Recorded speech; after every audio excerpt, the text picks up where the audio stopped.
federal investigators have provided ample evidence that President Trump was involved in deals to pay two women to keep them from speaking publicly before the 2016 election about affairs that they said they had with him.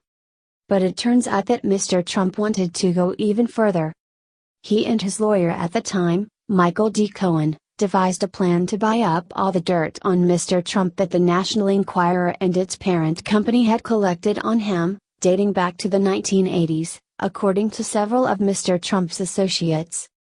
The existence of the plan, which was never finalized, has not been reported before. But it was strongly hinted at in a recording that Mr. Cohen's lawyer released last month of a conversation about payoffs that Mr. Cohen had with Mr. Trump. "It's all the stuff because you never know," Mr. Cohen said on the recording. The move by Mr. Trump and Mr. Cohen indicated just how concerned they were about all the information amassed by the company, American Media, and its chairman, David Pecker, a loyal Trump ally of 2 decades who has cooperated with investigators. It is not clear yet whether the proposed plan to purchase all the information from American Media has attracted the interest of federal prosecutors in New York, who last week obtained a guilty plea from Mr. Cohen over a $130,000 payment to the adult film actress Stephanie Clifford, also known as Stormy Daniels, and a $150,000 payment to a Playboy model, Karen McDougal. But the prosecutors have provided at least partial immunity to Mr. Pecker, who was a key witness in their inquiry into payments made on behalf of Mr. Trump during the 2016 campaign. In providing his guilty plea last week, Mr. Cohen had said the payments to the women came at Mr. Trump's direction as part of a broader effort to protect his candidacy. The discussed purchase of American Media's broader cache of Trump information appears to have been part of the same effort. The people who knew about the discussions would speak about them only on condition of anonymity, given that they are now the potential subject of a federal investigation that did not end with Mr. Cohen's plea. Lawyers for Mr. Trump and Mr. Cohen declined to comment for this article, as did American Media. It is not known how much of the material on Mr. Trump is still in American Media's possession or whether American Media destroyed any of it after the campaign. Prosecutors have not said whether they have obtained any of the material beyond that which pertains to Ms. McDougal and Ms. Clifford and the discussions about their arrangements. For the better part of 2 decades, Mr. Pecker had ordered his staff at American Media to protect Mr. Trump from troublesome stories, in some cases by buying up stories about him and filing them away. In 2016, he kept his staff from going back through the old Trump tip and story files that dated to before Mr. Pecker became company chairman in 1999, several former staff members said in interviews with the New York Times.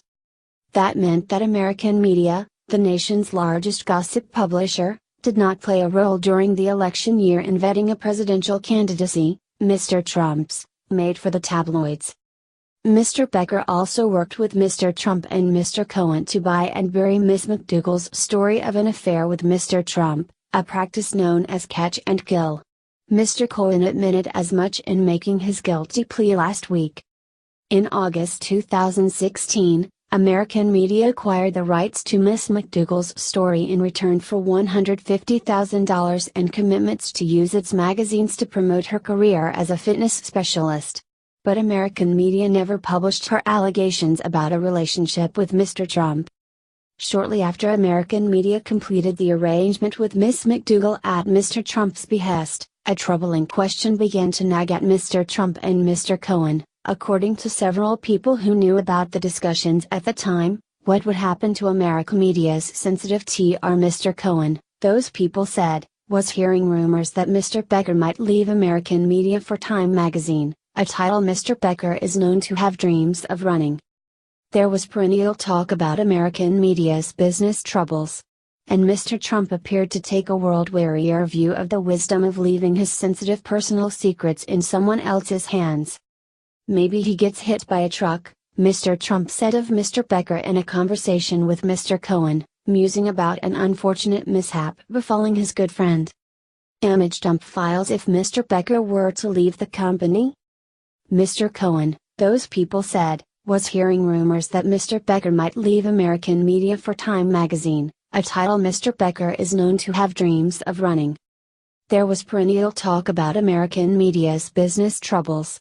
And Mr. Trump appeared to take a world-wearier view of the wisdom of leaving his sensitive personal secrets in someone else's hands. Maybe he gets hit by a truck, Mr. Trump said of Mr. Pecker in a conversation with Mr. Cohen, musing about an unfortunate mishap befalling his good friend. The plan got far enough along that Mr. Cohen relays in the recorded conversation that he had discussed paying for all the information from American media with the Trump Organization's chief financial officer, Alan Selberg.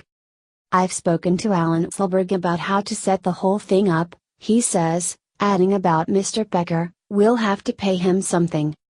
In the end, the deal never came together.